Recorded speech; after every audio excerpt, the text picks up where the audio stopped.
I wasn't invited to my cousin's wedding because they said my attendance would stir up trouble. So I took a peaceful vacation. But now, the wedding has turned into a complete disaster. And suddenly, everyone is calling me, begging me to help cover the costs.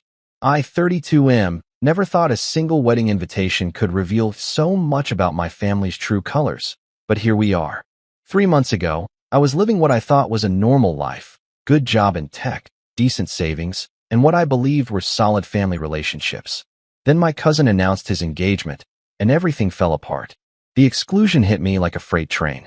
My aunt called me on a Tuesday evening, her voice carrying that particular tone people use when they're about to deliver bad news wrapped in fake concern. She explained that my presence at the wedding might cause drama because of my recent divorce and some family tensions. Apparently, my ex-wife's family would be attending since she was friends with the bride, and they didn't want any awkwardness. What they didn't mention was that my ex had been spreading lies about me for months, painting me as some kind of unstable person who couldn't handle the divorce. The truth was far different. I'd caught her cheating with her boss and had simply asked for a clean split. No drama, no fights, just a quiet dissolution of a marriage that had clearly run its course. But somehow, in the family gossip mill, I'd become the villain. Standing in my kitchen that evening, phone still warm in my hand, I felt something shift inside me. This wasn't just about a wedding invitation. This was about respect, loyalty, and the realization that my own family had chosen sides without ever asking for my version of events. My cousin had been like a brother to me growing up. We'd built tree houses, shared secrets, and I'd even lent him money for his first car down payment. Money he still hadn't repaid, though I'd never pressed the issue. Now, he couldn't even extend me the courtesy of a conversation before writing me off entirely. The weeks that followed were eye-opening. Other family members started calling, each conversation revealing just how deep the conspiracy went. My uncle suggested I should understand that weddings are stressful and maybe it was better this way. My grandmother, usually my strongest supporter, gently recommended that I consider whether my presence might really cause problems. Even my own sister seemed hesitant when I brought up the topic, quickly changing the subject. I realized I'd been painted as the family problem child, and everyone had apparently agreed that excluding me was the path of least resistance. The casual cruelty of it was breathtaking. They weren't even trying to hide their decision or make it easier for me to swallow. It was just a fait accompli, delivered with the expectation that I'd quietly accept my exile. That's when I decided to take control of my own narrative. I'd been planning to attend the wedding anyway, had even bought a nice gift and new suit. Instead, I used the money I would have spent on the wedding gift to book myself a luxury vacation to Costa Rica. If my family wanted me gone for the weekend, I'd be gone, but on my own terms, living my best life while they dealt with whatever drama they were so worried about. The irony wasn't lost on me. They'd excluded me to avoid problems, but I wondered if they considered what problems might arise from their own choices. I posted a few strategic photos on social media, nothing obvious or petty, just beautiful sunset shots and pictures of me enjoying expensive dinners and adventures. The message was clear. I wasn't sitting at home feeling sorry for myself. I was thriving. The first call came on Friday afternoon, the day before the wedding. My phone buzzed with my aunt's number, but I was zip-lining through a rainforest canopy and let it go to voicemail. When I finally listened to the message hours later, her voice sounded strained. She asked if I could call her back, that there were some developments with the wedding arrangements. I didn't call back. Saturday morning brought a cascade of missed calls and increasingly frantic voicemails. My sister, my uncle, even my cousin himself left messages. Each one sounded more desperate than the last, but I was busy enjoying a peaceful morning on a pristine beach, finally feeling relaxed for the first time in months. It wasn't until Sunday evening, as I prepared for my flight home, that I finally listened to all the messages and pieced together what had happened. The wedding had been a complete catastrophe. It started with the venue. Apparently, my cousin had cut costs by booking a cheaper location that looked good in photos but hadn't properly disclosed their limitations. The power went out during the ceremony, leaving 150 guests sitting in sweltering heat with no air conditioning. The backup generator failed, and the venue's staff proved incompetent at managing the crisis. But that was just the beginning. The catering company had somehow double-booked their services and showed up 3 hours late with food for half the expected guests. The band didn't show up at all. Apparently, there had been a miscommunication about the date. The photographer turned out to be a scammer who took the deposit money and disappeared, leaving them with no professional photos of what was supposed to be the most important day of their lives. Even worse, the florist had mixed up orders, delivering funeral arrangements instead of wedding bouquets. My cousin's new bride apparently broke down completely when she saw the sympathy flowers, and the whole ceremony had to be delayed while someone drove across town to find replacement flowers at a grocery store. As if the universe had a sense of poetic justice, my ex-wife's family had their own drama. Her uncle got drunk and started a fight with another guest, leading to police being called. Several people ended up leaving early, including some of the bride's important relatives who were supposed to give speeches. The final insult came when the wedding cake collapsed during the reception. Apparently, the summer heat and lack of air conditioning had caused the elaborate multi-tier creation to literally melt and topple over, covering the head table in frosting and debris. My sister's voicemail painted a picture of chaos that would have been funny if it weren't so devastating for the couple. She described guests standing around in the heat, kids crying, elderly relatives needing medical attention, and the bride locked in a bathroom refusing to come out. The total cost of the disaster was staggering. Between the venue issues, the no-show vendors, and the emergency replacements they had to hire on the spot, the wedding had gone wildly over budget. My cousin and his new wife were looking at debts that would take years to pay off. And then came the part that made everything crystal clear. My aunt's latest voicemail was the most revealing. Through barely controlled tears, she explained that they needed help covering the unexpected costs.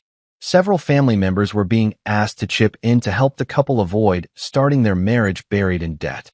She mentioned that I'd always been generous with family and wondered if I might consider contributing, despite not being able to attend. The sheer audacity took my breath away. They'd excluded me to avoid drama, but now that their drama-free wedding had turned into a complete disaster, suddenly they remembered that I existed. Not to apologize for the exclusion, not to acknowledge how they'd treated me, but to ask for money. I sat in the airport departure lounge, watching planes taxi on the runway, and felt something I hadn't expected, complete clarity. For months, I'd been questioning myself, wondering if maybe I really was the problem, if my family's treatment of me had been justified somehow. But this request crystallized everything. They didn't see me as family. They saw me as a resource to be used when convenient and discarded when not. The flight home gave me hours to think about my response. Part of me wanted to laugh at the cosmic justice of it all. They'd worked so hard to avoid the drama they thought I'd bring, only to create far worse drama through their own poor planning and cheap decisions. Another part of me felt genuinely sad for my cousin, who despite everything, was still family. But the biggest part of me felt free. I'd spent years walking on eggshells around family dynamics, trying to keep everyone happy, lending money I couldn't afford, attending every gathering, playing the role of the accommodating relative. The exclusion from the wedding had hurt, but it had also shown me exactly where I stood in their priorities. When I finally got home, I found 17 missed calls and a dozen text messages. The desperation was palpable. My uncle had even driven by my house, apparently thinking I might be there ignoring their calls. I took a hot shower, unpacked my luggage, and then sat down to craft my response. Update 1. The response I sent was simple and direct. I thanked them for thinking of me in their time of need, but explained that I was confused about why they would ask for financial help from someone whose presence at family events apparently causes problems and stirs up trouble. I mentioned that I hoped they understood why someone who wasn't considered important enough to invite to the wedding might not feel compelled to help clean up the aftermath. I kept it polite but firm. No name-calling, no detailed recounting of grievances, just a clear statement that their request didn't align with how they'd treated me. The reaction was swift and revealing. My aunt called within an hour, her voice switching between anger and pleading. She accused me of being petty and holding grudges, insisting that the wedding exclusion had been about preventing problems, not about my worth as a family member. When I calmly asked her to explain the difference, the conversation got heated quickly. She demanded to know why I couldn't just help family in need without making it about old hurt feelings. I asked her why the family's need for my money was more important than my need for basic respect and inclusion. The call ended with her hanging up on me. My sister tried a different approach, showing up at my door the next evening with takeout and wine, clearly planning to have a heart-to-heart that would end with me writing a check. She spent an hour explaining how stressed everyone was, how the young couple didn't deserve to start their marriage in debt, how families should support each other. I listened patiently and then asked her a simple question. When I was going through my divorce and dealing with all the lies being spread about me, where was this family support? When I was excluded from the wedding based on gossip and assumptions, where was her advocacy for me? She couldn't answer. The silence stretched between us until she finally admitted that maybe they'd handled things poorly. But couldn't I be the bigger person now? That phrase, be the bigger person, crystallized everything wrong with the family dynamic. I'd been the bigger person for years, swallowing slights, ignoring disrespect, lending money that wasn't repaid, and accommodating everyone else's comfort at the expense of my own dignity. Being the bigger person had gotten me excluded from family events and treated like an ATM. My cousin finally called me himself 3 days later. His voice was different, defeated, exhausted. He apologized for not inviting me, claiming he'd been pressured by others and had let stress cloud his judgment. He sounded genuinely remorseful, which made the conversation harder than the others. But then he started talking about the debt, about how they'd trusted the wrong vendors, about how everyone was asking them to just suck it up and deal with it. The implication was clear. I should help because I was in a position to do so, regardless of how they'd treated me. I told him I was sorry his wedding had been ruined, and I meant it. But I also told him that actions have consequences, and that excluding family members from important events while expecting their financial support afterward wasn't how healthy relationships work. He got quiet for a long moment, then asked if there was any way to fix this. I told him the truth. Trust, once broken, takes time and effort to rebuild.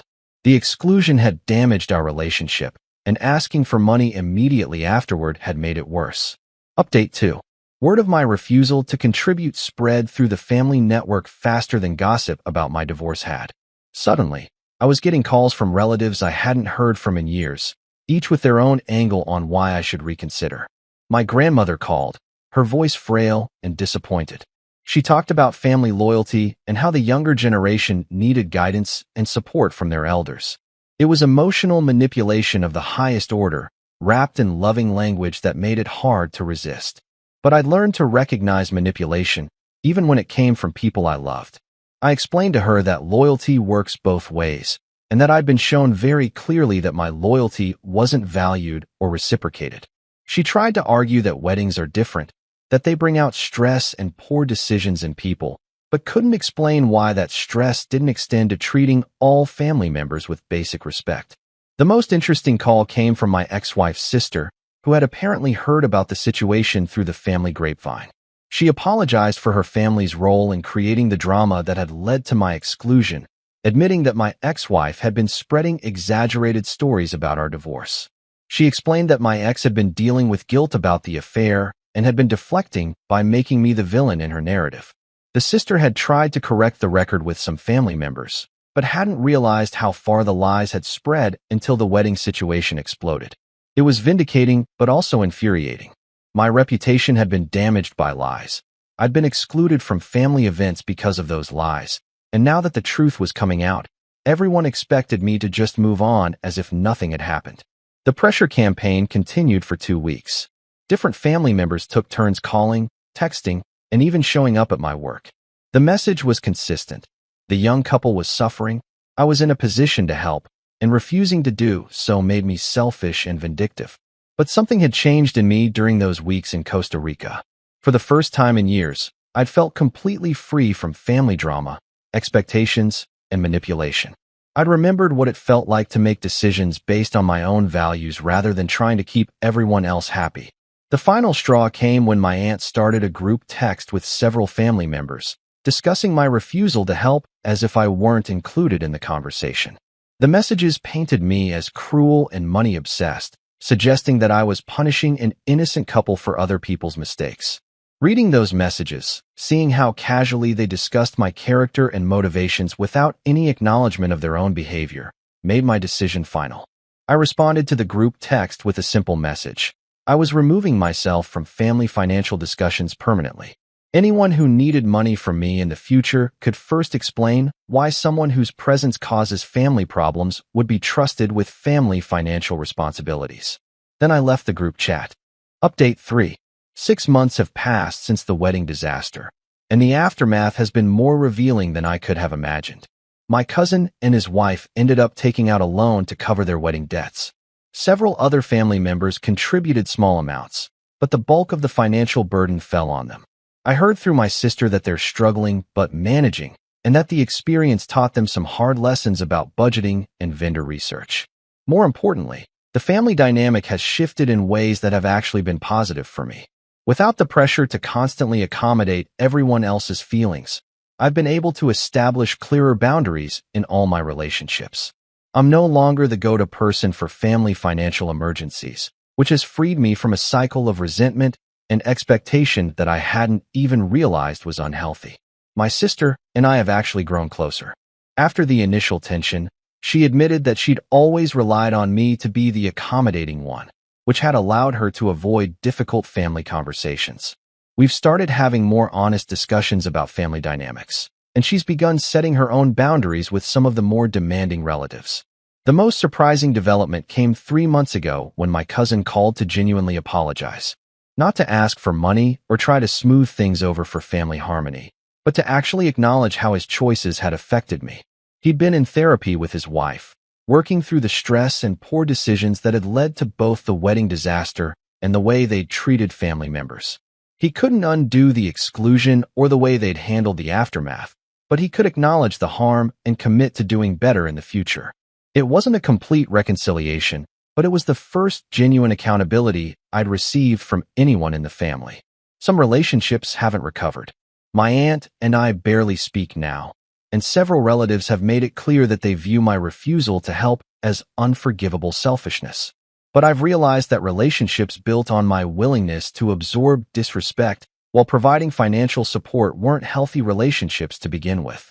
The most unexpected outcome has been how this experience changed my approach to dating. When I started seeing someone new a few months ago, I was upfront about my family situation and the boundaries I'd established. Instead of being put off, she was impressed by my willingness to stand up for myself and maintain my principles even when it was difficult. She pointed out something I hadn't fully realized. The family members who were angriest about my refusal to contribute were the same ones who had been most comfortable with excluding me. The pattern revealed who saw me as a person worthy of respect versus who saw me as a resource to be managed. Looking back, I don't regret my decision. The wedding disaster wasn't my fault, and cleaning up after it wasn't my responsibility. My family created their own drama while trying to avoid the drama they assumed I'd bring, and that irony wasn't lost on anyone paying attention. I've learned that sometimes the most peaceful response to family chaos is simply to remove yourself from it. My Costa Rica vacation was the best money I've ever spent, not just because I enjoyed the trip, but because it gave me the distance I needed to see my family dynamics clearly. The cousin who once borrowed money for a car and never repaid it, who excluded me from his wedding to avoid problems, who then asked me to help pay for the disaster that followed. He learned that actions have consequences. The family members who were comfortable with my exclusion but outraged by my financial boundaries learned that you can't have it both ways.